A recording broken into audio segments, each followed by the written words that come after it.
இந்த மாதத்தில் 2 நாள் நான் உங்களோடு கட்டளை வார்த்தையை பகிர்ந்து கொடுக்க ஆண்டவர் சித்தம் கொண்டார் என்று விசுவாசிக்கிறேன்.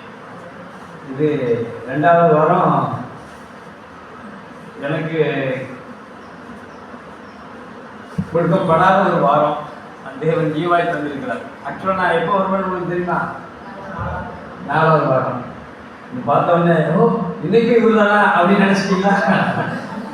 ஆமாம், கருத்தை நம்ம பேசுவோம். ஏன்னா நம்முடைய யதார்த்தத்தை நம்ம பேசுவோம். அதாவது ஒரு மனுஷனுக்கு ஆண்டவர் உதவி செஞ்சிருப்பார். ஒவ்வொரு தனி மனிதனுக்கும் ஒவ்வொருத்தருக்கும் ஒவ்வொரு விதமான நன்மைகளை, உதவிய, தயை அப்படின்னு நிறைய காரியங்கள் நமக்கு ஆண்டவர் செய்திருப்பார். அதில்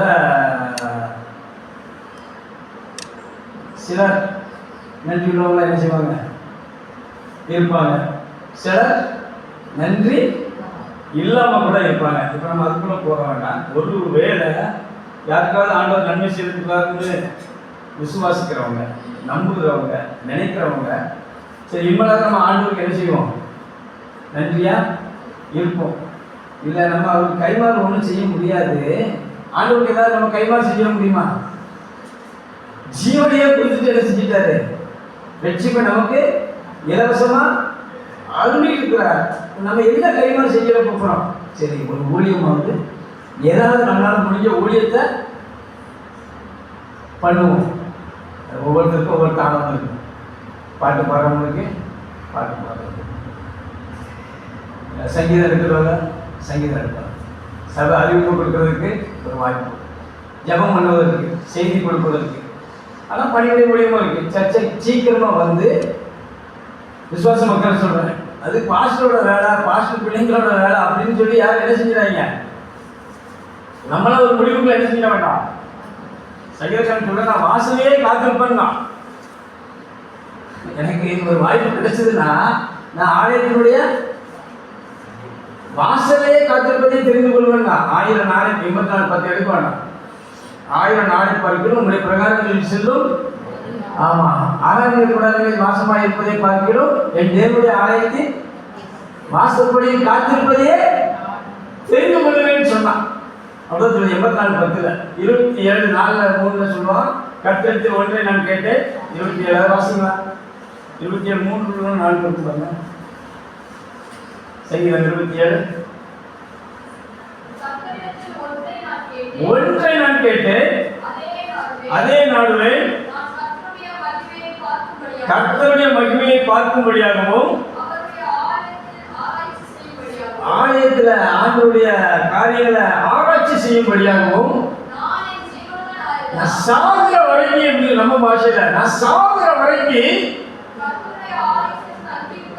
அங்கே தங்கியிருப்பதே நாடுவேன்.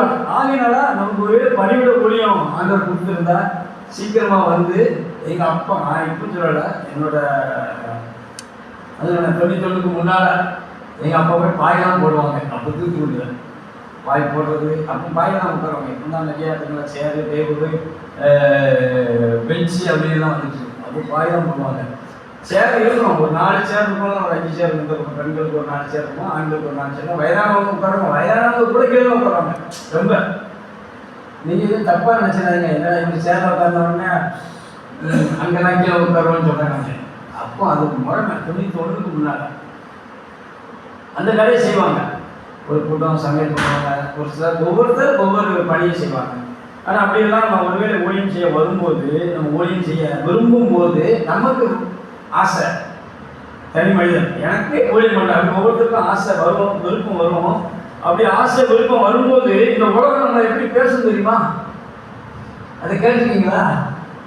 இந்த உலகம் போது நம்ம சொந்தக்காரங்க, நம்ம நண்பர்கள், நம்மளை சார்ந்து இருக்கிறவங்க, நம்மளை சுற்றி, ஏன் நம்ம வீட்டாரே கூட சொல்லுவாங்க. புருஷன் ஊழியம் பண்ண நினைச்சிட்டு உற்சாகமா வந்தா மனைவிமார் சொல்லுவாங்க, எப்பா உங்க அப்பா பண்ணிட்டாரு, இப்போ புதுசா கிளம்பிட்டாரு, எதுக்கு? மனைவி பண்ணி ஜோம் பண்ண ஆரோக்கிய ஜீவித்துல உற்சாகமா கிளம்பிட்டா புருஷனோட சொல்லிடுவாங்க, இப்போ திருசால இருக்குது அப்படின்னு நான் ஏன் இதை சொன்னேன், யதார்த்தமா இப்படிலாம் இருக்கு. சங்கீதக்காரனும் அப்படிப்பட்ட காரியங்கள்லாம் கடந்து வந்திருக்கிறான். அவன் சொல்றான், வாசிக்கலாம். சங்கீதம் 22, 20, 21, 22 வாசிங்க.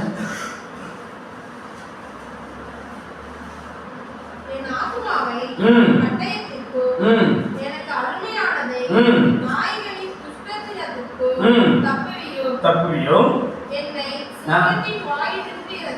அவன் சொல்றான், என்னை சிங்கத்தின் வாயிலிருந்து ரட்சியும்.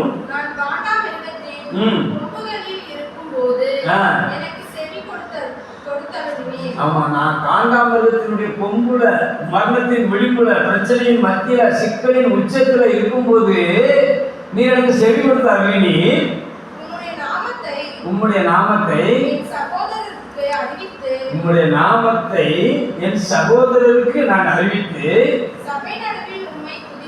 சொல்றேன், எனக்கு நீ இவ்வளவு நன்மை செய்தவர். நீர் காண்டாமிருகத்தினுடைய கொம்புகளில் இருக்கும் போது நீர் என்னுடைய சத்தத்தை கேட்டு எனக்கு செவி கொடுத்து எனக்கு பதில் கொடுத்து ஆகையினால நான் ஒன்று செய்வேன்.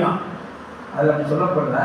அவன் இருதயத்தில் அதை எண்ணி சொல்றான், சகோதரருக்கு உங்களுடைய நாமத்தை என் சகோதரருக்கு அறிவித்து அப்படிதான் வரும். நம்ம சகோதரருக்குலாம் இயேசு பற்றி தெரியாமல் இருந்துச்சா? அவன் எங்கே இருந்தான்?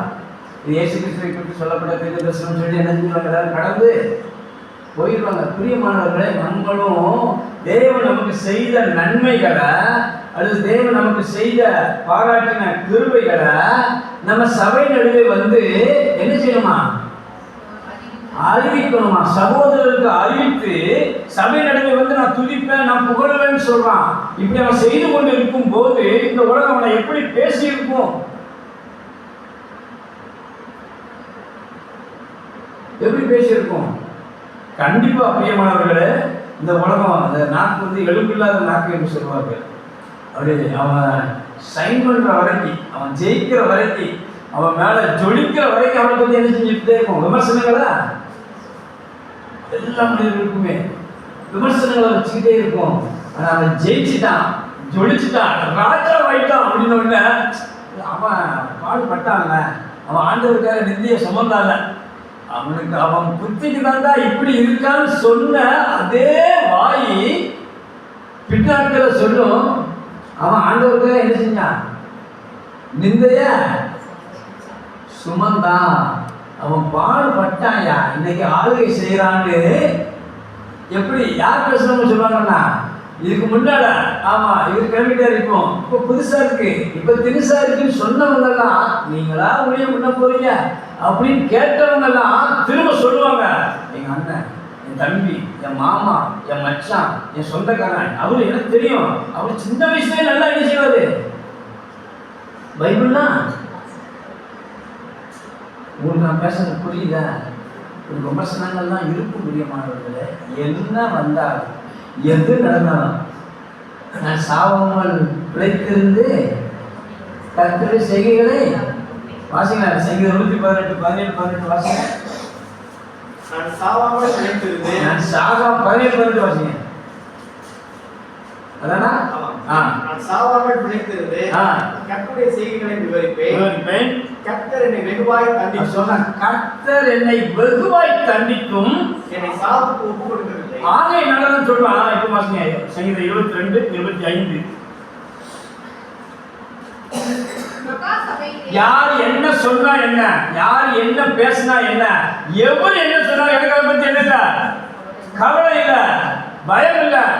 நான் என்ன செய்ய மாட்டேன், சோர்ந்து போக மாட்டேன். மகா சபையிலே என் ஆண்டவரை துதித்து அவருக்கு பயப்படுகிறவர்களுக்கு முன்பாக செலுத்துவேன். நான் செய்வேன், எதை பற்றி கவலைப்பட மாட்டேன் என்று சொல்கிறான். இப்படிப்பட்ட ஒரு வைராக்கியமான வாழ்க்கை வாழ்வதற்கு தான் தேவன் நம்மை அழைத்திருக்கிறார். எத்தனை பேர் விசுவாசிக்கிறீங்க? ஆமா, கர்த்தர் நல்லவர் தெரியுமா? நீங்க அதை அனுபவிக்கும் போது, நீங்க அவரோடு கூட என்ன சொல்றது, அளவுலாகும் போது, அவரோடு கூட நீங்க ஐக்கியப்பட்டிருக்கும் போது இந்த காரியங்கள் எல்லாம் உங்களுக்கு நிச்சயமாய் வரும். நம்ம செய்திக்கு ஆதாரமாக ஒரு வசனத்தை வாசிக்கிறோம். நெகேமியா 8ஆம் அதிகாரம் 10ஆம் வசனம் வாசிக்கலாம். இன்னும் அவன் அவர்களை நோக்கி, நீங்கள் போய் முழுமையானதை புசித்து மதுரமானதை குடித்து ஒன்றுமில்லாதவர்களுக்கு பங்குகளை அனுப்புங்கள். இந்த நாள் நம்முடைய ஆண்டவருக்கு பரிசுத்தமான நாள். விசாரப்பட வேண்டாம். கர்த்தருக்குள் மகிழ்ச்சியா இருப்பதே உங்களுடைய பலன் என்றார். ஆமென். எல்லா கண்களை மூடி ஒன்று ஜெபிக்கலாம். அன்பின் பரலோக பிதாவே, நல்ல அருமையான வேலைக்காக நன்றி செலுத்துகிறோம். இந்த நாளிலும் ஆண்டவரே, இந்த வார்த்தையை தியானிக்க பகிர்ந்து கொடுங்க. அடியேனுக்கு திருவிழா பாராட்டியிருக்கிறேன். கேட்கிற ஒவ்வொருவருக்கும் நீர் இறக்கமாக செவிகளை திறந்து மனக்கண்களை திறந்தோம். எங்களோடு பேசும் உடைய நாமத்தை நீ மகிமைப்படுத்தும். மீட்பதோடு சேர்மதிய இயேசு கிறிஸ்துவின் ஈர்ப்பினை நாமத்தை ஜெபிக்கிறோம். ஜீவனோட நல்ல பிதாவே. நெகேமியாவின் புஸ்தகத்துல அழகா இந்த வசனம் சொல்லப்படுது. அவன் சொல்லுகிறான், பின்னும் அவன் அவர்களை நோக்கி, நீங்கள் போய் பொறுமையானதை புசித்து மதுரமானதை குடித்து ஒன்றும் இல்லாதவர்களுக்கு பங்குகளை அனுப்புங்கள். இந்த நாள் நம்முடைய ஆண்டவருக்கு பரிசுத்தமான நாள். விசாரப்பட வேண்டாம். கர்த்தருக்குள் மகிழ்ச்சியாய் இருப்பதே உங்களுடைய பலன். கிறிஸ்துமஸ் டிசம்பர் வந்தாலே எல்லாருக்கும் மகிழ்ச்சியா இருக்கும். ஆனா சம்பாதிக்கிறவங்களுக்கு கொஞ்சம் பிரச்சனையா இருக்கும், கொஞ்சம் செலவாகும். ஆமா, அது நல்லதுதான். அதெல்லாம் சொல்றாரு, நீங்க பொறுமையானது என்ன செய்யணுமா? இது டிசம்பர் மாதம் மட்டுமல்ல, கிறிஸ்துமஸ் வாரங்கள் மட்டுமல்ல, எல்லா நாடுகளிலும் அப்படி இருக்கலாம். அவர்களை நோக்கி, நீங்கள் பொறுமையானதை புசித்து மதுரமானதை குடித்து ஒன்றும் இல்லாதவர்களுக்கு பங்குகளை அனுப்புங்கள். இந்த நாள் நம்முடைய ஆண்டவருக்கு பரிசுத்தமான நாள். விசாரப்பட வேண்டாம். கர்த்தருக்குள் மகிழ்ச்சியா இருப்பதே உங்களுடைய பலன். இந்த பலன் எங்கிருந்து வரும்? இந்த பலன் எப்படி வரும் அப்படின்னா, நான் உங்களுக்கு சொல்லிய வசனங்கள் ஆவியாயும் ஜீவனாயும் இருக்கிறது. தேவனிடத்திலிருந்து இந்த பலத்தை நம்ம பெற முடியுமானது. மாம்சீக பலன் அல்ல, ஆவிக்குரிய ஜீவிக்கிற பலன் வரும், ஆத்மாவில பலன் வரும். அவர் சொல்றாரு, நீங்க விசாரப்பட வேண்டாம். அது எத்தனை பேர் பலவீனம் இருந்தாங்கன்னு தெரியல, எத்தனை பேர் நோய்வாய்ப்பட்டிருந்தாங்கன்னு தெரியல. ஆனால் அவர் சொல்றாரு, இந்த நாள் நம்முடைய ஆண்டவருக்கு பரிசுத்தமான நாள். நீங்க விசாரப்பட வேண்டாம், கவலைப்பட வேண்டாம், நீங்க எந்த துயரமும் பட வேண்டாம். கர்த்தருக்குள் மகிழ்ச்சியா இருப்பதே உங்களுடைய பலன். இந்த பலன் நம்ம பெற்றுக்கொள்வதற்கு என்ன செய்யணும் அப்படின்னு பார்த்தா, எல்லாரும் கேட்டா தானே நமக்கு தான் தெரியுமே. ஆமா, சோர்ந்து போகிறவனுக்கு அவர் பலன் கொடுத்து சத்துவம் இல்லாதவனுக்கு அவர் சத்துவத்தை பெருக்கப்படுகிற தேவன். ஓகே, எதன் வழியாய் பெருக்கப்படுவார் அப்படின்னா, கர்த்தருடைய வேதம் குறைவற்றதும் செய்கிற 19 சொல்லப்பட்டிருக்கு. ஆத்மாவை அதான் பலப்படுத்துகிறது. அப்போ கர்த்தருடைய வேதம் குறைவற்றது அப்படிங்கிறது நமக்கு எல்லாருக்கும் தெரியும். ஆமா, இந்த பிரசங்கம் பண்றவங்க கூட இந்த சில சம்பவங்களை சொல்லுவாங்க, சில கதைகள் சொல்லுவாங்க. கதைனா கதை விடுறாங்கல்ல, அந்த கதை இல்லை, எங்கேயாவது நேரத்துல சில சம்பவங்கள் கதைகள் சொல்லுவாங்க. அதனாலதான் கூட சொல்வது சரியா தவறாங்க நம்ம போல. ஆனா வேதம் சொல்லுது, கர்த்தருடைய வேதம் குறைவற்றது. அப்போ ஆண்டவருடைய வசனத்தை வசனம் பண்ண தெரிஞ்சோ இல்லையோ, வசனத்தை 1க்கு 10 தடவை சொல்லிட்டா, 10 வசனத்தை சொல்லிட்டா கூட வேதம் சொல்லுது, அந்த வசனம் ஆவியாயும் ஜீவனாயும் இருக்குது. அது கிரியை செய்யும் பிரியமானவர்களே. புரியுது அவங்களுக்கு? ஆமா, நேரத்தை கடத்துறதுக்காக என்ன செய்ய வேண்டாம், சம்பவங்கள் கதைகளை சொல்ல வேண்டிய அவசியம் தான் இல்ல. அந்த வேதம் குறைவற்றது. அந்த வேதம் ஆத்மாவை உயிர்ப்பிக்கும் பிரியமானவர்களே.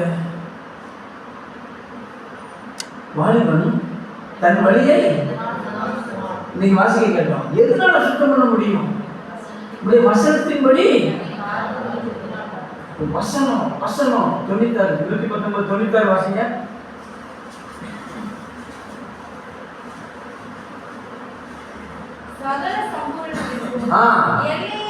ஒரு எல்லையை கண்டு சகல சம்பவத்திற்கும் எல்லையை கண்ட உங்களுடைய கற்பனையோ அது மகா விஸ்தாரம். ஆகையினால இப்ப 97 வாசிங்க. உம்முடைய வேதத்தில் நம்முடைய பிரியம் எல்லாம் எதன் மேல இருக்குது? ஒவ்வொருத்தருக்கும் ஒவ்வொன்று. அல்வானா எனக்கு உயிரிப்பாங்க சார். அப்புறம் தூத்துக்குடி மாவட்டம் சேர்ந்தவங்கலாம் புரோட்டா சாப்பிட்றதுல ஆமாம் உண்மையிலே பேர் போனவங்க எத்தனை கடை தெரியுமா? அந்த ஊரே நம்ம பகுதி வளசவாக்கம்னா வளசவாக்கம் பகுதி அவ்வளோதான் இருக்கும். கொஞ்சம் அவ்வளோதான், அதாவது ஒரு மாதிரி இருக்கணும். கொஞ்சம் ஒரு பகுதி தான் அது. பெரிய இது ஆனால் சென்னை சிட்டியில் இருக்கிற மாதிரி பாதிக்கு மேலே அந்த கடை இருக்கும். நான் வந்து ஒரு கொத்து மதிப்பாக சொல்கிறேன், அவ்வளோ கடைகள். அப்போ இரவு உணவுங்கிறது அதிகபட்சம் இல்லை, நிறைய வீடுகள் அப்படி இருக்கும்னு நினைக்கிறேன். நாங்கள்லாம் போனோம், ஒரு போன நாங்களாம் சாப்பிட்றோம். நான் சாப்பிடுவேன், இப்போ பேட்டு வந்து போன வரோம், பையன் போய் சாப்பிட்றாங்க. ஒரு பிரியம் ஒவ்வொருத்தருக்கும் ஒவ்வொரு பிரியம் இருக்குது. உங்களுக்கு பெண்களுக்கு அப்படின்னு எடுத்துக்கிறோமா? சும்மா யாராவது ஒருத்தர் புதிய மாடலில் ட்ரெஸ்ஸு, ஒரு புது டிசைனில் சேலை, அதுவும் விலை கம்மியா, குமரன்லையா இவ்வளோ சீப்பாக இருக்கா, என்ன செஞ்சுருவாங்க? அடுக்கி வச்சிருப்பாங்க அப்படின்னு மாட்டேங்குது. நான் யாரையும் குறை சொல்றதுக்காக அதெல்லாம் சொல்லலை. வேலைக்கு போகிறவங்க வந்து ஒரு உதாரணத்துக்கு ஒவ்வொரு கடமை கட்டணும், டெய்லி நம்ம என்ன செய்ய வேண்டியிருக்கு, கெட்டதையே கட்டிட்டு போகணுருக்கு அப்படிங்கிற சூழலாக இருப்பாங்க. ஒரு யூனிஃபார்ம் வந்துட்டுங்க பிரச்சனையே இருக்காது, அதே கட்டிட்டு போயிடலாம். அது இல்லாத பட்சத்தில் நம்ம விலகமாக என்ன செஞ்சுட்டு இருக்கணும், கட்டிட்டு போயிட்டு இருக்கணும். ஆனால் வீட்டில் இருக்கிறவங்களே செஞ்சுவாங்க, எனக்கு இந்த வருஷம் 4 சேலை வேணும், வருது, பிறந்தநாள் வருது, கல்யாண நாள் வருது, கிறிஸ்மஸ் வருது, நியூ இயர் வருது, அப்புறம் சர்ச்சை பண்ணி சேவை வருது. ஒன்று டிஸ்கவுண்ட் பண்ணிட்டு நீங்கள் என்ன செஞ்சீங்க? அந்த வீட்டு ஆம்பளைக்கு பார்த்தீங்கன்னா 4 சட்டை தான் மொத்தத்தில் இருக்கும். அதுவும் கொஞ்சம் ஃபேடாகி ஆமாம் ஒரு படியாக தான் இருக்கும். அவர் அதை போட்டுக்கிட்டு தெரிஞ்சுக்காது, வேலைக்கு போவார், சம்பாதிச்சு கொடுப்பேன். நான் ஏன் என்ன சொல்கிறேன்னா, நீங்கள் என்ன முடிச்சு பார்க்குறீங்கன்னு நினைக்கிறேன். இல்லைன்னா நான் உங்களுக்கு எடுத்து சொல்கிறேன், நீங்கள் தடையில்லாமல் சகோதரிகளுக்கு எடுத்து கொடுங்க. ஏன் என்ன சொல்கிறேன், நான் சொல்ல ஒன்றும் இல்லாதவர்களுக்கு இது பங்குகள் அனுப்பணும். வேறு சொல்லுது, இது மகிழ்ச்சியாக இருந்தால் நீங்கள் விசாரப்பட வேண்டாம். ஒன்றும் இல்லாதவர்களுக்கு நீ என்ன செய்யணுமா? பங்குகள். வேதம் நம்மளை தெளிவாய் நடத்த முடியுமானது. இந்த சத்திய வேதம் என்று சொல்கிறது. ஆமா, அந்த வார்த்தை வல்லமை உள்ளது. எல்லாரும் எல்லா வருஷமுமே இப்போ நம்ம பாஸ்டர் டிசம்பர்ல நிறைய பேருக்கு உதவி செய்வாங்க. நம்ம என்ன செய்வது அப்படின்னா, 5 ரூபாயை கொடுத்தவர் ஒரு உதாரணத்துக்கு சொல்றேன். ஆனால் நமக்கு 50,000 என்ன செய்வது, இல்லை 10,000 என்ன செய்வது, ஜவுளிக்கு நிதி நம்ம ஒவ்வொரு சில வீட்டில் எழுதிடுவாங்க, யார் யாருக்கு எவ்வளவு போட்டா, ஆமாம் மனைவிக்கு இவ்வளவு, பிள்ளைகளுக்கு இவ்வளவு. ஆனால் அவர் சொல்றாரு, ஒன்றும் இல்லாதவர்களுக்கு நீங்கள் ஒதுக்குறது எப்படி இருக்குதுன்னு கேட்குறாரு ஆண்டவர். இன்னைக்கு நம்மளோட இடைப்படுத்துறார். ஆண்டவர் பேசுவாருங்க, எப்படி பேசுவார் தெரியுமா? இப்படி வேத வசனத்தின் மூலமாக அவர் நம்மோடு இடைப்படுவார். நீங்கள் மாடும் போது அந்த வசனம் வாசிங்க, லூக்கா 16:10.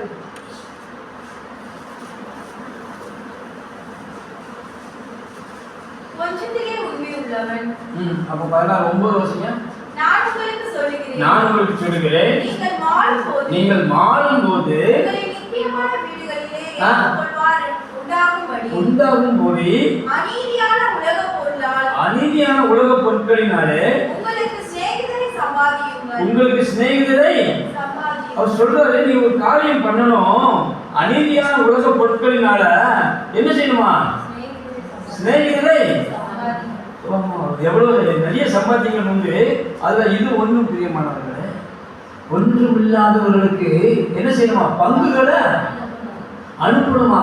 அதுல நம்முடைய கை முந்தி இருக்கணும் பிரியமானவர்களே. ஆனா சிலர் சொல்லுவாங்க, எங்களுக்கே இல்லை, இந்த எங்களுக்கே இல்லை, எனக்கே இல்லைன்றவங்க சொல்றாங்க இல்லையா, அவங்க வீட்டை போய் செக் பண்ணி பாருங்களா, ஆண்டவர் அவங்களை வந்து செல்வ வாழ்வாய் வைத்திருப்பாங்க. அவங்க செல்வ வாழ்வாய் வைத்திருப்பாங்க, ஆனால் அவங்களுக்கு அதுல என்ன இல்லை? நீங்களே சொல்லுங்க, அவங்களுக்கு என்ன இல்லை? ஒரு வருஷம் எடுக்கவே வேண்டாம்ப்பா, இந்த வருஷம் நம்ம ட்ரெஸ் எடுக்க வேணாம், இருக்க ட்ரெஸ்ஸை போடுவோம், நம்ம மற்றவங்களுக்கு உதவி செய்வோம் அப்படிங்கிற இடத்துக்கு யாராவது வருவாங்களா?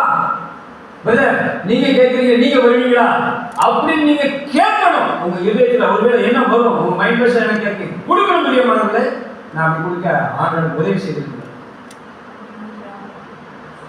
அதுக்கு இணையாவது என்ன செஞ்சிடணும்? ஒரு சீட்டு போட்டோம். அப்போ நாங்கள் ரொம்ப கஷ்டத்தில் இருந்தோம். அந்த சீட்டு போட்டு அப்படியே ஒரு மிஷினரி ஸ்தாபனத்துக்கு ஒரு சின்ன சிற்றாலயம் கட்டுவதற்கு என்ன செஞ்சோம்? அப்படியே எடுத்து கொடுத்தோம். அது சின்ன சீட்டு தான், அந்த சிற்றாலயம் கட்டுவது. ஏன் இதை நான் சொல்கிறேன்னா, சாட்சியாக சொல்கிறேன், பெருமைக்கு சொல்கிறேன். நான் என்ன சொல்கிறேன், அப்படிப்பட்ட கிரியை நம்ம காணப்பட வாசிக்கலாம். கலாத்தியர் 6ஆம் அதிகாரம் 8ஆம் வசனம் வாசிங்க. மாம்சத்திற்கென்று விதைக்கிறவன் மாம்சத்தினால் அழிவை அறுப்பான். ஆவிக்கென்று விதைக்கிறவன் ஆவியினாலே நித்திய ஜீவனை அறுப்பான். எல்லாரும் எடுத்துட்டீங்களா? அந்த வசனத்தை எல்லாருமே நல்லா கவனமா இன்னொரு வாசிங்க. தன் மாம்சத்திற்கென்று விதைக்கிறவன் மாம்சத்தினால் அழிவை அறுப்பான். என்ன ஆண்டவர் சொல்றாரு? மாம்சத்துக்கென்று விதைக்கிறவன், மாம்சத்துக்கென்று விதைக்கிறான். அவன் தனக்கு தனக்கு தனக்கு தனக்கு தனக்கு தனக்கு தனக்கு தனக்கு என்று வாழ்கிறவன்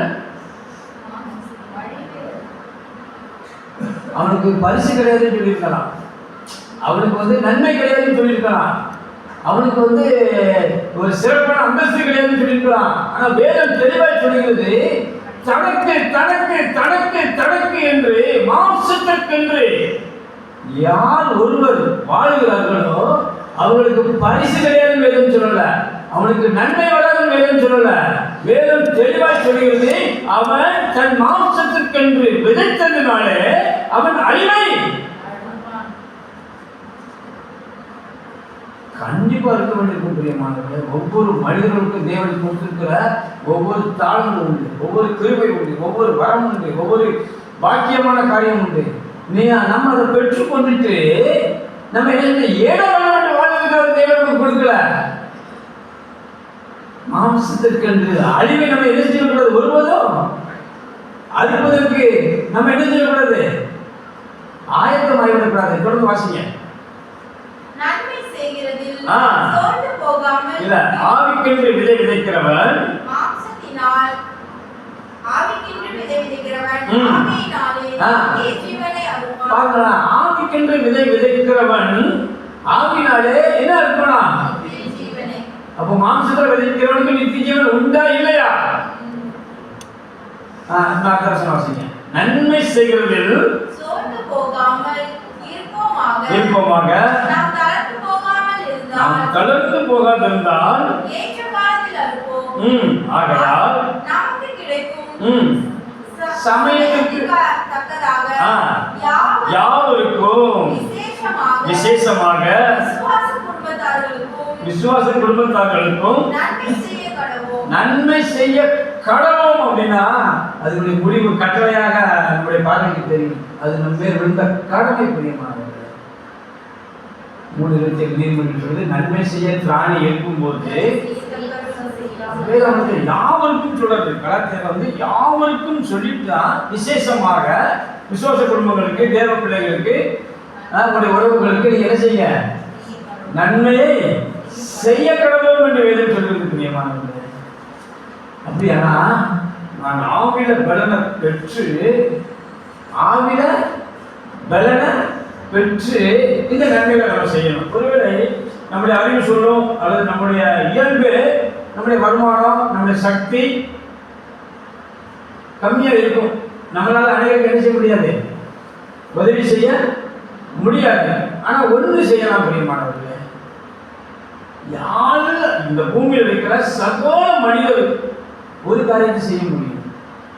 ஆவியினாலே சோர்ந்து போகாமல் நீங்க நன்மை செய்ய உங்களுக்கு ஒரு வாய்ப்பை தேவன் தந்திருக்கிறார். என்ன வாய்ப்பு? உங்க எல்லாருக்கும் தெரியும். நம்ம அனைவரும் அந்த பிரசங்கத்தையும் கேட்டிருக்கோம். என்ன செய்ய முடியும்? ஜெபம் பண்ண முடியும். ஆமா, ஆண்டவரே ஒரு கூட்டத்தை பார்த்து சொன்னா, நீங்க எழுங்க. மத்திய சுவிசேஷம் 25:33 வாசிங்களா? 32 வாசிங்களா? அப்பொழுது சகல ஜனங்களும் இல்லம்மா 31 வாசிமா. அன்றியும் மனுஷகுமாரன் தமது மகிமை பொருந்தினாராய் சகல பரிசுத்த தூதர்களோடு கூட வரும்போது தமது மகிமையுள்ள சிங்காசனத்தின் மேல் வீற்றிருப்பார். அவர் வரும்போது நடக்கிற காரியங்கள் சொல்றாரு. அப்பொழுது சகல ஜனங்களும் அவருக்கு முன்பாக சேர்க்கப்படுவார்கள். மேய்ப்பனானவன் செம்மறி ஆடுகளையும் வெள்ளாடுகளையும் வெவ்வேறாக பிரிக்கிறது போல அவர்களை அவர் பிரித்து. ஆமா, ரொம்ப எளிதா கண்டுபிடிச்சிடலாம். அதுதான் அந்த உதாரணம் சொல்றாரு. செம்மறி ஆடையும் வெள்ளாடையும் அப்படின்னு உள்ள விட்டீங்கன்னா எப்பேற்பட்ட கூட்டத்துல எவ்வளவு ஆடுகள் இருந்தாலும் அது அழகா சொல்றாரு.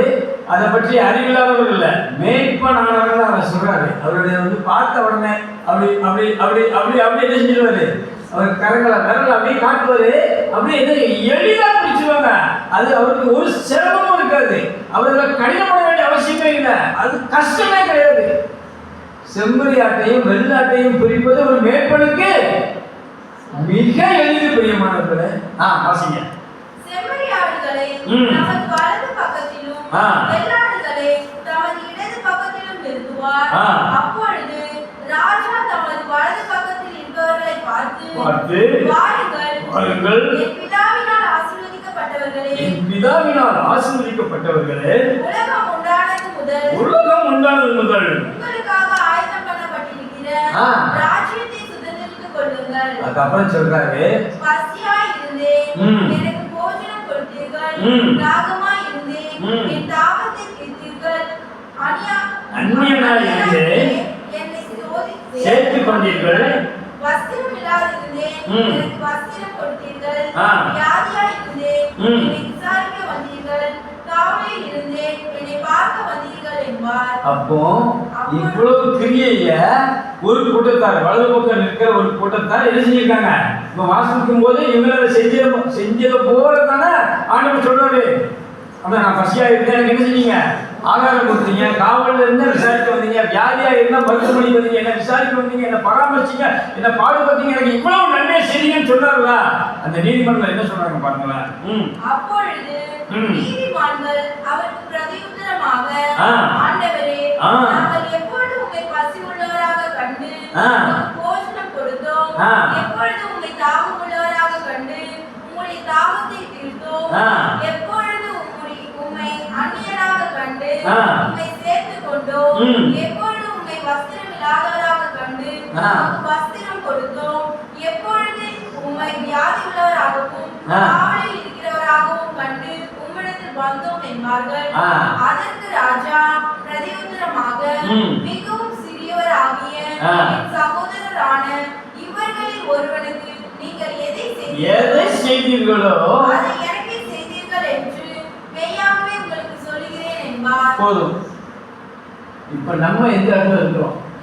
நம்ம வந்தோடனே கேட்டோம், செய்திக்கு முன்னால யாராவது ஊழியம் பண்ணா, யாராவது சாட்சி சொன்னா, யாராவது ஏதாவது ஆற்றுமை காரியத்துல முன்ன நின்றுட்டா, இப்ப வந்துட்டான் பாரு, இப்ப வந்துட்டான் பாருன்னு உலகத்தார் சொல்லிடலாம். ஒருவேளை நம்மில் யாராவது அப்படி பேசக்கூடிய நபர் இருந்தா ஆண்டவர் சொல்றாரு, அந்த சிறியனுக்கு நீங்க எதை செய்தீர்களோ அதை. அப்ப நான் யார பேசுறேன்? அவரால் சிருஷ்டிக்கப்பட்ட ஒரு தேவ சாயலா இருக்கிற ஒரு சகோதரனை நான் பேசுவது சரியா? நம்மள பேசுறாங்க. நம்ம என்ன செஞ்சோம்? துவக்கத்துல கேட்டோம். அப்ப கேட்கும்போது ரொம்ப இருந்துச்சு. அவங்க நம்ம நிறைய நினைச்சாங்க, பேசிட்டு தான் இருக்கிறாங்க, சரியா தான் சொல்றாங்க. ஓகே, இப்போ ஆண்டவர் கேட்கிறாரு, நீங்க அந்த இடத்துல ஒருபோதும் வந்துடக்கூடாது. பிரியமானவர்களே, அவர் ஜொலிச்சா என்ன செய்யட்டும், அவர் செஞ்சா என்ன செய்யட்டும். நேற்று வரைக்கும் அவர் பார்வையா இருந்திருப்பாரு, இன்னைக்கு தேவன் அவரை மனதில் பண்ணியிருப்பாரு.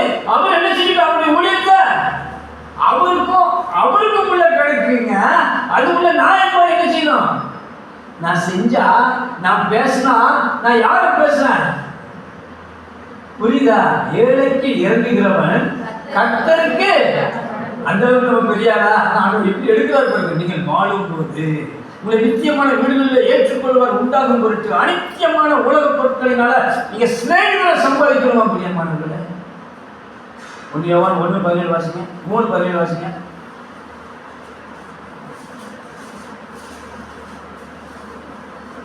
ஒருவன்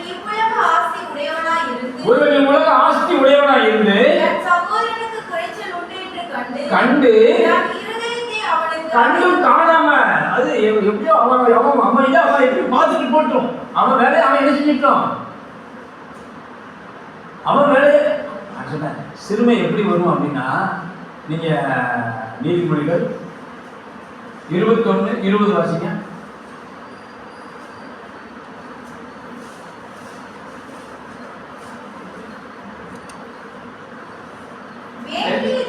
வேண்டிய திரவியமும் எண்ணெயும் ஞானவானுடைய வாசஸ்தலத்தில் உண்டு. மூடனோ அதை என்ன செஞ்சானா? வேதம் சொல்கிறது ஒவ்வொருவருடைய திராணிக்கு தகுந்தால் போல ஆண்டவர் போஷிக்கிறார். பிரியமானவர்களே, இப்ப வாசிங்க நீதிமொழிகள் 6:6 வாசிங்க. சோம்பேறியே நீ எழுப்பினிடத்தில் போய் அதன் வழிகளை பார்த்து ஞானத்தை கற்றுக்கொள். சொல்றாரு, சோம்பேறியே நீ எழுப்பினிடத்துல போ. எறும்பு சத்துவமற்ற ஜந்துனது எப்படி இருக்கு, அதன் இடத்துல போய் என்ன கற்றுக்கொள்ளணுமா? ஞானத்தை கற்றுக்கொள். அதற்கு பிரபுவும் தலைவனும் அதிகாரியும் இல்லாதிருந்தும் கோடை காலத்தில் தனக்கு ஆகாரத்தை சம்பாதிக்குதான். கோடை காலத்தில் தனக்கு ஆகாரத்தை சம்பாதித்து அது சேமித்து வைக்குமா? பிரியமானவர்களே, நம்ம வேண்டிய திரவியமும் எண்ணெயும் திராட்சரசமும் ஆமா கர்த்தருக்கு பயப்படுவவங்க வீட்டுல உண்டு. ஆனா மூடனும் அதை என்ன செஞ்சுக்கலாம்னா வாசங்க 20 வேண்டிய திரவியமும் எண்ணெயும் ஞானவானுடைய வாசஸ்தலத்துல உண்டு. மூடனோ இப்போ செலவழிக்கிறவன் யாரு? அப்ப யாருக்கு கொடுத்திருக்கிறாரு? உங்களுக்கு புரியணும். அதாவது ஞானவானுடைய வீட்டுல எண்ணெயும் திராட்சரசமும் இருக்குன்னா வேதம் சொல்லுது. ஏன்டா இருக்குன்னு வச்சுக்கோ, ஏன்டா எண்ணெயும். அப்ப நான் மூடனா இருந்தா யாருக்கு கொடுத்திருக்காரு? இப்ப நான் ஞானவானா மூடலாம். உங்களுக்கு புரியுதுக்காக நான் சொல்றேன். வேண்டிய திரவியமும் எண்ணெயும் பைசோல் வீட்டுல இருக்குன்னு சொல்லிட்டாரு. பைசோல் மூடனா இருந்தா, இப்ப நான் மூடனா ஞானவானா? உங்களுக்கு புரியுதுக்காக சொல்றேன். தேவன் என்ன சொல்ல வர்றார் அப்படின்னா, அவனவனுடைய ஒவ்வொருவருடைய வசதிக்கு தகுதிக்கு தகுந்தாற் போல தேவைகளை சந்திக்கிறார். ஆகாயத்தை பற்றி கவனித்து பாருங்கள். அவன் என்ன செய்யறதில்ல, பரமப்பிடா பிழை கூட்டுகிறார் என்று வேதம் சொல்கிறது. பிழை கூட்டுறாருல, அதுதான் உங்களுக்கு வேண்டியதை கொடுக்கிறார். உங்களை அவரு மூடனா இருந்தால் கூட ஒவ்வொருத்தர் கையிலையும் 5 தாளந்து 2 தாளந்து 1 தாளந்து என்று தேவன் வகையாய் பிரித்து உங்களுடைய தேவைக்கு தகுந்தால் போல, உங்களுக்கு சக்திக்கு தகுந்தால் போல கிருபைகளை கொடுக்கிறார், மரங்களை கொடுக்கிறார், தேவையை கொடுக்கிறார், எண்ணெயை கொடுக்கிறார், திராட்சரசத்தை கொடுக்கிறார், ஆகாரத்தை கொடுக்கிறார். தெரியுமாங்களே, ஆனா நான் புத்திமான் இவைகளை கேட்டு அறிவில் தெரிவான்னு வசனம் சொல்லும். 1 நீதிமொழிகள் 1:6 புத்திமானுக்கு என்ன செய்யணும்? இவைகளை கேட்டு அறிவில் ஒரு தேர்ச்சி, ஒரு உயர்வு தேவைப்படுதான். புத்திமான் இவைகளை கேட்டு அறிவில் தேர்வான புத்திமானுக்கு. இப்போ ஞானதான் நான் என்ன ஞானமான அவர் எண்ணி புரிஞ்சுக்கோங்க. ஞானம் நான் மூடந்தா என்ன ஞானமான அவர் கருவி எண்ணி அவர் பிழைப்பட்டுருங்க. எனக்கு வேண்டிய திரவியமும் எண்ணெயும் திராட்சரசமும் ஆகாரமும் கொடுக்கிறாரு. நான் ஞானமான இருந்தா சேமிப்பேன். அதான் சொல்ற, சோம்பேறியே நீ எறும்பின் இடத்துல போய் அதன் வழிகளை பார்த்து சுறுசுறுப்பை கற்றுக்கொள் என்று சொல்ல வேண்டிய ஆண்டவர் சுறுசுறுப்பை சொல்லல, ஞானத்தை கற்றுக்கொள். நான் உன்னை ஞானமானான்னு நினைக்கிறேனே, உன்னுடைய தேவைகளை சந்திக்கிறேனே, உனக்கு கொடுக்கிறேனே, நீ அவைகளிலே மூடனா இருந்து மொத்தத்தை என்ன செஞ்சிடாத. இவங்களுக்கு இந்த 1 யோவான் 3:17 தெரியும். என்ன தெரியும்? ஒருவனுக்கு உலக ஆஸ்தி உடையவனா இருந்து தன் சகோதரனுக்கு குறைச்சல் என்று கண்டா, இவன் அண்ணன் வந்து நமக்கு என்ன செஞ்சிடணும், தம்பிக்கார வந்து நமக்கு என்ன செஞ்சிடணும், மாமா வந்து நமக்கு என்ன செஞ்சிடணும், மாமனார் வந்து நமக்கு என்ன செஞ்சிடணும். அப்ப நீங்க என்ன செய்ய போறீங்க? அந்த 1:3:17க்கு இவன் தான் சொந்தக்காரர். பணம் வச்சுக்கிறவங்க சொந்தக்காரரா? பணம் இல்லாதவங்க நம்ம சேர்ந்து சொந்தக்காரரா ஆக முடியாதா? ஆண்டவர் சொல்றாரு ஆக முடியும். நீ மூடனா இருக்கிற வரைக்கும் என்ன செய்ய முடியாது. 27-22 நீதிமொழி வாசிங்க.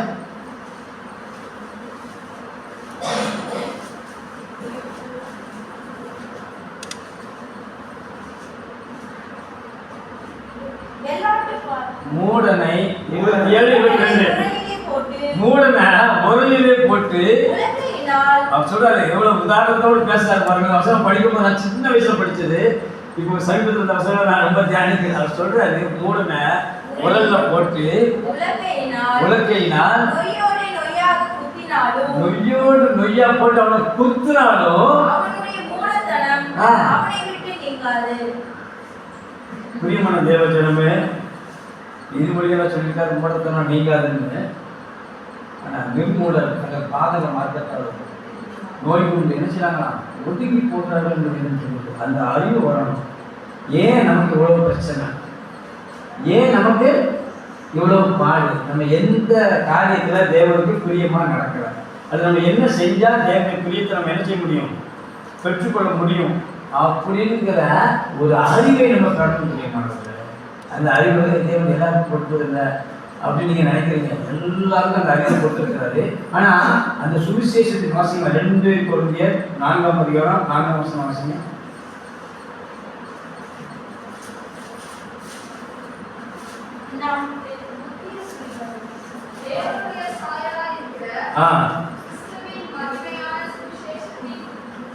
ஒளியானது வாசி வாசி 2 கொரிந்தியர் 2:4 தான் எத்தனை?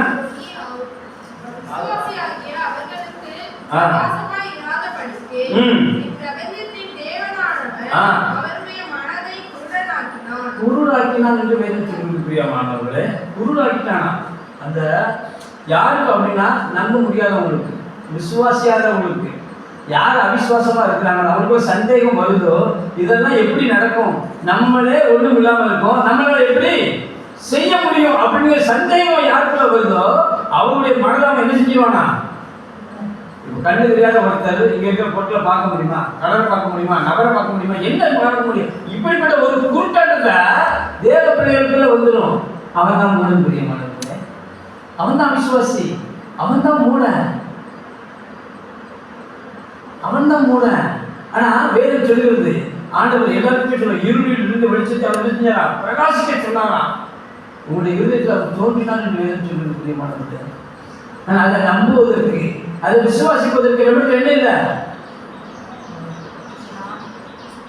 ஞானம் இல்லை, அதை புரியல அறிகிற அறிவு வேணும். பிரியமானவர்களே, அவரை அறிகிற அறிவு வேணும். அந்த அறிவு உங்களுக்கு வரணும். நாளைக்கு ஜெபிக்கணும், இந்த வேதத்தை வாசிக்கணும், இந்த வேதத்தை வாசிக்கணும். அவர் சொல்றாரு இந்த மகிமையின் சாயலா இருக்கிற இந்த சுவிசேஷத்தின் ஒளியானது ஆமா அவருடைய பார்வைய, அவருடைய கண்களை கூடாக்குது, பார்க்க முடியாதபடிக்கு, சிந்திக்க முடியாதபடிக்கு, அவருடைய தெளிவான முடிவு எடுக்க முடியாதபடிக்கு. இதுக்கு என்ன செய்யணும்? முக்கியமான காரணம் நீங்க கவனிங்க.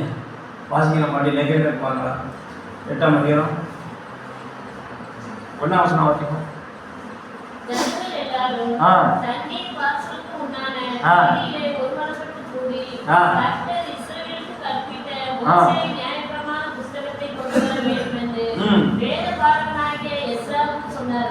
எல்லாரும் சிறையிருப்புல இருந்து நிறைய சிறையிருப்பு அங்குள்ள ஜனங்களுக்கு வந்துட்டாங்க, இங்குள்ள ஜனங்கள் அங்கே போயிட்டாங்க. அப்படி ரொம்ப ஒரு கலக்கமான அல்லது மன துக்கமான அந்த வருஷங்கள் போயிட்டு இருக்கும்போது இந்த வேத பரணைய எஸ்ரா அப்போ அந்த சிறுத்தைகள்லாம் ஒரு பீரியட்ல உள்ள வராங்க.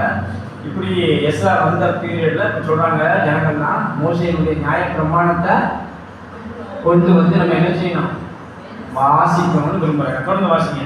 அப்படியே 7ஆம் மாதம் முதல் தேதியில் ஆசாரியனாகிய எஸ்ரா நியாயப்பிரமாணத்தை புருஷரும் ஸ்திரீகளும் கேட்டு அறியத்தக்க அனைவருமாகிய சபைக்கு முன்பாக கொண்டு வந்து. அப்போ நம்மள மாதிரி பைபிள் எல்லாரும் கிடையாது. அது ஆசாரியருக்கு என்ன தான் இருக்கும், நிறைய பிரதியும் இருக்காது. ஆகையினால ராஜாக்கு ஒரு பிரதி உண்டு, அதுக்கப்புறம் ஆசாரியர்களுடைய கையில் இருக்கிறோம். அதில் விசேஷ பிரதான ஆசாரியருடைய கரங்களில் தான் அது இருக்கும். அப்போ அவன் வந்து இவன் வேலை பார்க்குறான், இவன் வந்து ஆசாரியன் யார் எஸ்ரா, இவர் வந்து அதை எடுத்துட்டு வராது, எடுத்துட்டு வந்து அந்த சம்பவத்தை தான் நடக்கிறாங்க. வாசிங்க கொண்டு தண்ணீர் வாசலுக்கு முன்னான வீதிக்கு எதிரே இருந்து காலமே தொடங்கி. எப்ப தொடங்கி? காலமே தொடங்கி. ஆமா, காலமே தொடங்கி அப்படின்னா கிட்டத்தட்ட அதிகாலைக்கு பக்கத்துல. அதனால அந்த காலமே அது என்ன சொல்றது, பிரத்யேகமா சொல்றாரு, காலமே தொடங்கி அப்படின்னு சொல்றாரு.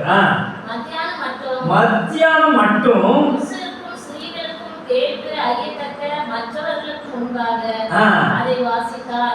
சகல ஜனங்களும் நியாயப்பிரமாண புஸ்தகத்துக்கு கவனமாய் செவி கொடுத்தார்கள். பாருங்களேன், காலை தொடங்கி, காலை அது எத்தனை மணி இப்போ உள்ள நம்முடைய மணியை சொல்ல தெரியல எனக்கு, ஆனா அவங்க காலையிலே ஆரம்பிச்சிருக்காங்க. காலையில் ஆரம்பிச்சு 1/2 மணி நேரம் 1 மணி நேரம் கொஞ்ச நேரம் 1ஆம் மணி 2ஆம் மணிலாம் அப்படி சொல்லல, மதியானம் மட்டும் அவர் வாசிக்க. இங்க எல்லாரும் எப்படி கேட்டாங்களா பாருங்களேன், கர்த்தருடைய வார்த்தைக்கு செவி கொடுக்க முடியுமா? அடிக்கடி வாசிக்கப்பட முடியாதவங்களுக்கு ஆகையினால அவங்க வந்து ஒரு வாசிங்க, 4 வாசிங்க. வேதபாரகனாகிய எஸ்ரா அதற்கென்று மரத்தால் செய்யப்பட்ட ஒரு பிரசங்க பீடத்தின் மேல் நின்றான். அவன் ஒரு மேல உயரத்துல நின்றான். அவனுக்கு வலது பக்கமாக மத்தியாவும் செமாயாவும் அனாயாவும் உரியாவும் இல்கியாவும் மாசாயாவும், அவனுக்கு இடது பக்கமாக பெனாயாவும் மீசவேலும் மல்கியாவும் அஸ்வமும் அஸ்பதானாவும் சகரியாவும் மெசுல்லாவும் என்றார்கள். இந்த பக்கம் 7 பேர் இருக்கிறாங்க, இடது பக்கம். நீங்க அந்த பக்கம் வலது பக்கம் எண்ணிக்கைங்க பாருங்க. அன்னைக்கு எவ்வளவோ ஜனங்கள் இருந்தாங்க. ஆனா எல்லாருக்கும் எஸ்ரா பக்கத்துல போய் நிக்கிறதுக்கான வாய்ப்பு ஆண்டவர் என்ன செய்யல? வேதம் வாசிக்கிறது தானே, நியாயப்பிரமாணத்தை வாசிக்கிறது தானே. நீங்க ஒரு பிரசங்கம் பேடையில நிக்கிறான், பிரசங்கம் பீடத்துல நிக்கிறான், உயரமான ஒரு இடத்துல, அவனுக்கு வலது பக்கமும் இடது பக்கமும் சொற்ப தான் நிற்க முடியும். எல்லாருக்கும் அதை அழைப்பு என்ன செய்யாது.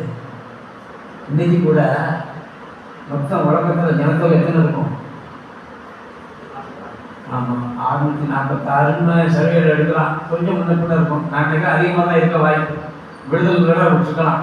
ஆமாம், ஒரு 650 கோடி, 640 வைக்கலாம் கோடி ஜனம் இருக்கிற இடத்துல கிறிஸ்தவர்கள் தேவனை அறிந்தவர்கள் அப்படின்னு ரட்சிக்கப்பட்டவர்கள் நீங்கள் எடுத்தீங்கன்னா எத்தனை பேரோ தெரியல அந்த பர்சன்டேஜ். சரி, அதில் ஊழியம் பண்ணுறவங்க எத்தனை பேரும் கணக்கு போட்டு பாருங்கள். நீங்கள் யோசித்து பாருங்களேன், நம்ம எந்த பூமியில் இருக்கிறோம், நம்ம எங்கே பிறந்தோம், நம்ம எங்கே வளர்ந்தோம். சொல்ற ஊரில் ஒருத்தனும் வம்சத்தில் 2 பேருமே நம்ம என்ன செஞ்சாரா தெரிந்து கொண்டாரு. நம்மளாம் நினச்சிருக்கோம் ரட்சிக்கப்பட்டவங்க வேலை செய்யணும், ஆண்டவருடைய பணி செய்யணும், ஆண்டவருடைய திருப்பாதத்தை அமர்ந்திருக்கணும். அதான் சைக்கிள் கணக்கு சொல்லலாம். 84 வாசிங்களா?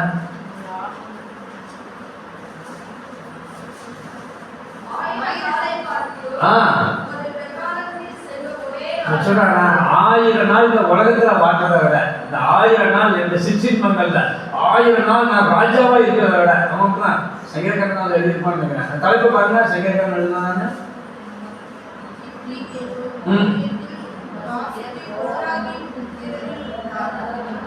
கோராகின் புத்தகத்தில் வாசித்த சங்கீதம். ஓகே, கீதம்.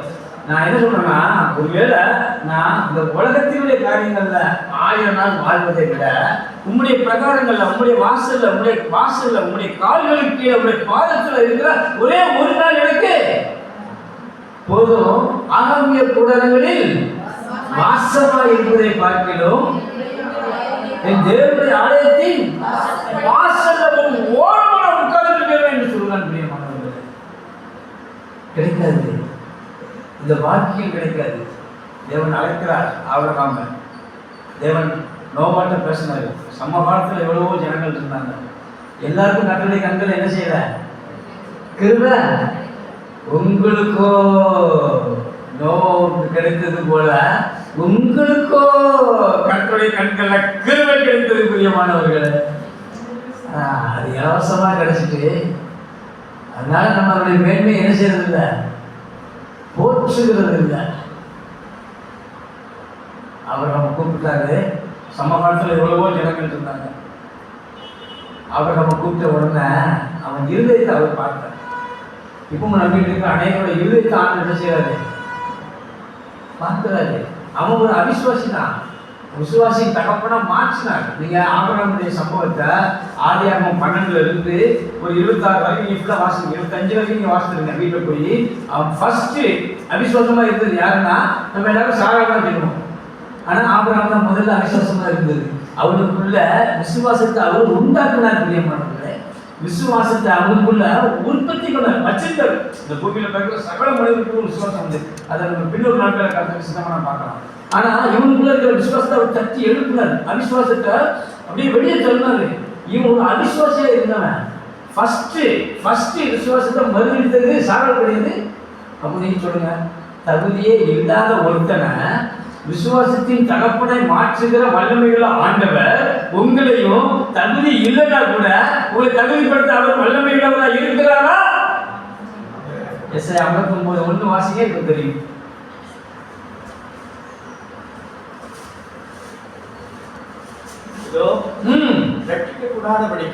அதுல வந்து அது பிரதானமான ரட்சிப்புங்கிறதுல எல்லாம் கொடுக்கலாம். விடுதலை, மீட்பை அல்லது வியாதியில இருந்து பிரச்சனையில இருந்து பாவத்தில் இருந்து, அதனால அதை வந்து ரட்சிப்பு வேதம் மகத்துவமான பிரியமானவர்களே. புள்ளரிக்கும் பைபிளோட வாசம் வார்த்தைகள் ஒன்றும் எந்த இடத்துல எதை போடணுமோ ஆண்டவர் அவ்வளவு மிக நேர்த்தியாக எழுதியிருக்கிறார். ரட்சிக்க கூடாத படிக்கு கர்த்தருடைய கை அதுல வந்து உங்களை மாற்றக்கூடாத படிக்கு, உங்களை மீட்கக்கூடாத படிக்கு, உங்களை பயன்படுத்தக்கூடாத படிக்கு, அதுல உங்களை உருமாற்றம் பண்ணி உங்களை ஒரு விளையாடப்பட்டுள்ள மாற்றக்கூடாத படிக்கு, ஊழியம் செய்கிறவனாய் உங்களை மாற்ற முடியாத படிக்க என்னுடைய கரம் கூறி போகவில்லை என்று சொல்கிறார். பிரியமானவர்களே, உங்களுடைய அவிசுவாசம், உங்களுடைய பாவம், உங்களுடைய சிந்தனை அது ஆண்டவரை விட்டு அதே ஒரு தூரப்படுத்துது என்று சொல்கிறார். இப்ப வாங்க, நேரம் நெருங்கி வாங்க, 5 வாசிங்க. எஸ்ரா சகல ஜனங்களுக்கும் உயர நின்று சகல ஜனங்களும் காண புஸ்தகத்தை திறந்தான். அவன் அதை திறந்த பொழுது ஜனங்கள் எல்லாரும் எத்தனை பெரிய காரியம் பாருங்களா, அவனுடைய புஸ்தகத்தை திறந்தான்னா நியாயப்பிரமாண புஸ்தகத்தை கொண்டு வந்து அதை அப்படி அவன் திறக்கும் பொழுது எல்லாரும் அவன் தேசிய கீதம் பாடும்போது என்னால என்ன செஞ்சிருவோம், அவங்க கொடுத்த முக்கியத்துவத்தை பாருங்க பிரியமானவர்களே. அப்பொழுது எஸ்ரா மகத்துவமான தேவனாகிய கர்த்தரை ஸ்தோத்தரித்தான். ஜனங்கள் எல்லாரும் தங்கள் கைகளை குவிந்து ஆமென் ஆமென் என்று சொல்லி குனிந்து முகங்குப்புற விழுந்து எத்தனை மணி தேவ பக்தி பாருங்களா அந்த ஜனங்களுக்கு அன்னைக்கு. ஏன்னா சிறைப்பட்டு போயிட்டாங்க, அவங்க அடிமைத்தனத்தில் இருக்கிறாங்க. ஆண்டவர் அவங்களுடைய பிதாக்கள் விட்டுட்டாங்க. நியாயத்திற்கு வெள்ளுக்கு பேர்கொண்ட கர்த்தரையும் இஸ்ரவேலுக்கு அவர் செய்த சகல நன்மைகளையும் அறியாத வேறே ஒரு சந்ததி இஸ்ரவேலுக்குள்ளே எழுப்பிச்சு. பிரியமானவர்களே, இந்த ஜனங்களுக்கு உணர்வு வருது. நியாயப்பிரமாணத்தை நம்ம படிக்கல, நம்ம அதை வாசிக்கல. அப்பவும் எம்மோரியர் இருந்தாங்க, எபூசியர் இருந்தாங்க, ஏத்திபுத்திரர் இருந்தாங்க, மோவாபியர் இருந்தாங்க, எத்தனையோ ஜாதி இருந்துச்சு. ஏன் நேபுகத்நேச்சர் அரசாங்கம், அர்தசஷ்டா அரசாங்கம், எத்தனையோ ராஜாக்கள் இருக்கிற ஜனங்கள் இருந்தாங்க. ஆனா எல்லாருக்கும் இந்த வேலை என்ன செய்யல, ரோல் மாடலா வச்சிருந்த சில ஜனங்கள் பிரியமானவர்களே கொடுக்கப்படல. இதை அவன் படிக்கிறான். படிச்ச உடனே அப்படியே திறந்த உடனே இந்த ஜனங்கள் எல்லாம் தலை குனிந்தாங்களாம், தலையில விழுந்தாங்களாம், முகங்குப்புற விழுந்து கர்த்தர அணிந்து கொண்டாங்க. தொடர்ந்து வாசிங்க. அது வேண்டாம், 8 வாசிங்க.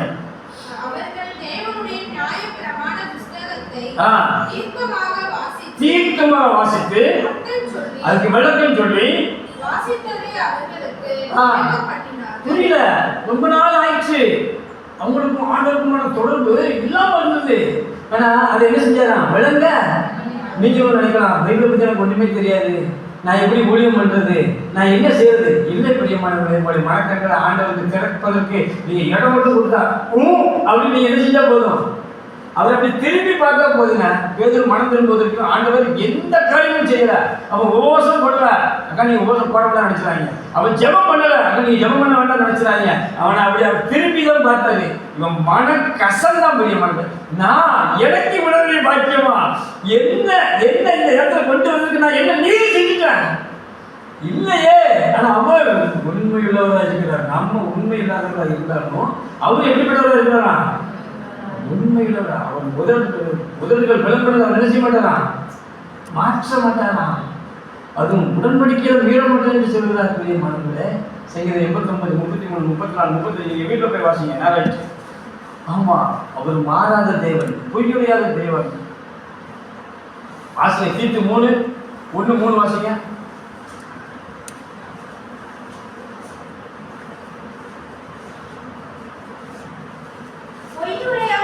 தேவன் ஆதி காலம் முதல் நித்திய ஜீவனை குறித்து ஆ. வாக்குத்தத்தம் பண்ணி அதை குறித்த நம்பிக்கையை பற்றி தேவ பக்திக்கு ஏதுவான சத்தியத்தை அறிகிற அறிவு விசுவாசமும் தேவனால் தெரிந்து கொள்ளப்பட்டவர்களுக்கு உண்டாகும். பிரியமானவர்களே, இந்த சத்தியத்தை அறிகிற அறிவு வேணும். நீங்க முதல்ல நினைக்கணும்.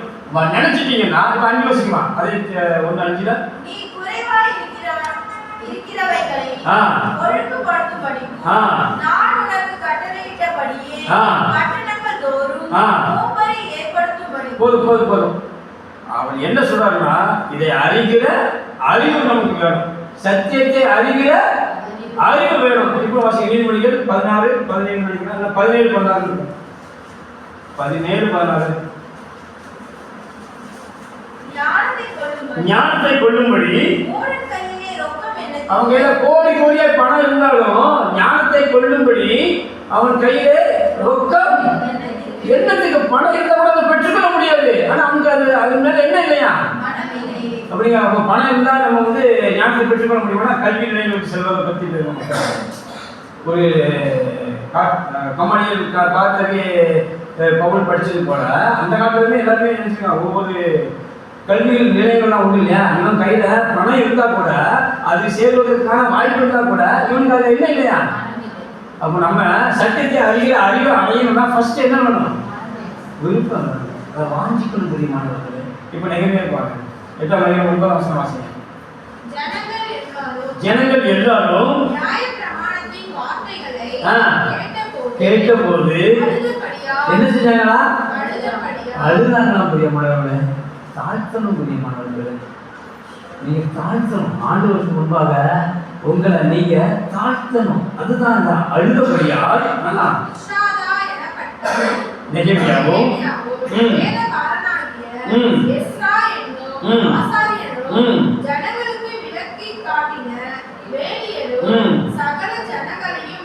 நோக்கி இந்த நாள்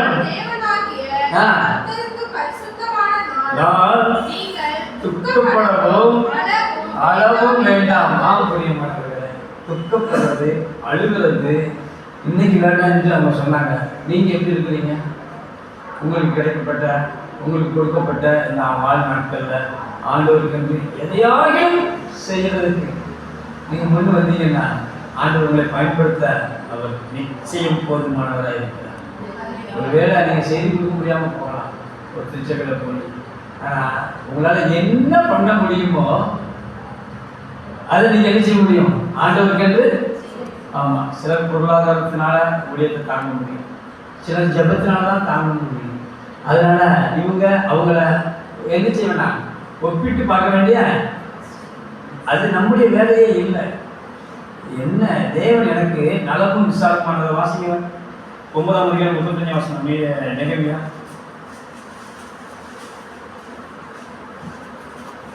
முப்பத்தி 34-35 வாசிங்க. எங்கள் ராஜாக்களும் எங்கள் பிரபுக்களும் எங்கள் ஆசாரியர்களும் எங்கள் பிதாக்களும் இந்த நியாயப்பிரமாணத்தின்படி செய்யாமலும் உங்களுடைய கற்பனைகளையும் நீர் அவர்களை கடிந்து கொண்ட சாட்சிகளையும் கவனியாமலும் காதலே வாங்கலன்றாங்க. உங்களுடைய பிதாக்கள் அது என்ன செய்யா ஏனோ காலம் என்று நமக்கு சொல்லியிருக்காரு. நம்மள ரோல் மாடல் ஆபரனுடைய சந்ததியை தெரிஞ்செடுத்திருக்காரு. நம்ம விசேஷமானவர்கள் என்ற அறிவு சொன்னா கூட, திருக்கதரிசி சொன்னா கூட அதை என்ன செய்வது இல்லையா? கவனியாது. ஏனோ காலம் என்ற ஒரு வாழ்க்கை வாழ்ந்ததுனால நம்ம சொல்ற வாசிங்க. அவர்கள் தங்கள் ராக்கியத்திலும் நீர் அவர்களுக்கு கொடுத்த பெரிய தயையிலும் நீர் அவர்களுக்கு முன்பாக திறந்து வைத்த விசாலமும் செழிப்புமான தேசத்திலும் உமக்கு ஊழியம் அவர் சொல்றா பாருங்க. இஸ்ரவேல் ஜனங்கள் ஒரே ஒரு பூமியில தான் இருக்காங்க. அது இஸ்ரவேல் தேசத்துக்குள்ள இருக்கிறாங்க. அவன் சொல்றான், நலமும் விசாலமான அந்த இஸ்ரவேல் தேசத்துல எல்லாருக்கும் இயேசுவை பற்றி, கர்த்தரை பற்றி, பிதாவாகிய தேவனை பற்றி, எல்லாரை பற்றிய வேதத்தை குறித்த எல்லா அறிவும் இருக்க முடியுமானவர்களே. அங்கே அவங்க என்ன செய்யலாம்? அப்ப அங்கே அவங்க என்ன செய்ய வேண்டியது இருக்கு? ஊழியம். ஆனா எல்லாருக்கும் தெரியும், அங்க பிறகு மொத்த பிள்ளைகளுக்கும் மோசையை பற்றி என்ன செய்யும்? இந்த நியாயப்பிரமாண புத்தகத்தில் இருக்கிற சகல மொழிகள் அவங்க என்ன செய்யும்? ஆனா அவங்க என்ன செய்யணுமா? அப்ப இங்க தெரியாது எத்தனையோ, இந்த பூமியில இப்ப தெரியாது எத்தனையோ ஜாதிகள் உண்டு, ஜனங்கள் உண்டு, கூட்டங்கள் உண்டு, எத்தனையோ உண்டு முடியுமானது. அவர் சொல்றது, அங்கே நீர் கொடுத்த திறந்து வைத்த நலமும் விசாலமான தேசத்துல உங்களுக்கு ஊழியம் செய்யாமலும் துர்க்கர்மங்களை விட்டு திரும்பாமலும் ரெண்டு காரியம் பண்ணாங்க. என் ஜனங்கள் ரெண்டு தீமைகளை செய்தார். இறைமையில சொல்றாரு, ஜீவ தண்ணீர் ஊற்றாகி என்ன விட்டுட்டாங்க, தண்ணீர் நிற்காத வெளிப்புற தொட்டி தங்களுக்கு எத்தனை வேதனையான காரியம் பிரியமானது. என் ஜனங்கள் ரெண்டு தீமையை செய்வார்கள் என்று வேதம் சொல்லுவார். நம்மை பார்த்து ஆண்டவர் என்ன சொல்லுவார்? உங்களையும் என்னையும் குறித்து தேவன் என்ன சொல்லுவார்? நலமும் விசாலமான தேசத்துல நான் செழிப்பாய் வைத்திருந்தேன், வேண்டிய திரையில கொடுத்தேன். ஆண்டவர் கூட சொல்ல முடியாது. யாருமே ஆண்டவர்கிட்ட போய் நீ பைபிள் இப்படி சொல்லி இருக்கிறீங்க ஆண்டவரை எனக்கு நீ தரலை என்று தேவன் ஒருவற்றையும் குற்றச்சாட்டை பெற முடியாது. நான் ஆதிக்கு உறுதியா சொல்லுவேன். ஏன்னா அவர் நீதியுள்ள நியாயாதிபதி. அவர் சொன்னா செய்வார் பிரியமானது. அங்கே தேவையான கொடுத்துருக்காரு, ஏதாவது ஒரு ரூபத்துல, ஏதாவது ஒரு விதத்துல. அதனால ஆண்டவர் நம்ம குற்றச்சாட்ட முடியாது. நம்ம மேலதான் என்ன இருக்கும்? குறைவுகள் காணப்படும் பிரியமானது. இப்ப சொல்றாரு, நலமும் விசாலமான தேசத்துல நீங்க அவருக்கு ஊழியம் செய்யணும். ஊழியம் செய்வதற்கு முன்பதாக உங்களுடைய துர்க்கர்மங்களை விட்டு நீங்க என்ன செய்யணும்? திரும்பணும். இந்த துர்க்கர்மங்களை விட்டு நீங்க மனம் திரும்பினாதான் அது நீங்க இப்ப வாசிக்கணும்னா கொலோசியர் 3:5 இருக்கு, தீமோத்தேயுல எபேசியர்ல 5 இருக்கு. இப்ப வாசிக்கணும் 5:5. நீங்க வீட்டுல 5 அப்படி 2 இருந்தே வாசிங்க எபேசியர்ல. இப்படிப்பட்ட காரியங்கள் இருந்து நீங்க விடுதலையாகி மனம் திரும்பி ஆண்டவர் என்ன பயன்படுத்த முடியும் அப்படி கை குறுக்கி போகல. உலகத்திலே எந்த மனுஷனையும் எப்படி எந்த மனுஷன் அப்படின்னு அந்த வார்த்தையை உட்காந்து யோசிச்சு பாருங்க, அவன் குடிகாரனா இருக்கான். அதாவது நம்ம இந்த மெட்ராஸ் பாஷையில எனக்கு என்ன சொல்ல தெரியல, ஆமா மோசமான சூழ்நிலையில இருக்கிறான். எந்த மனுஷனாலும் அந்த துர்க்கர்மத்தை விட்டு திரும்ப நினைச்சா மனம் இருந்தா போதும். வாசமா 1:9 யோவான்.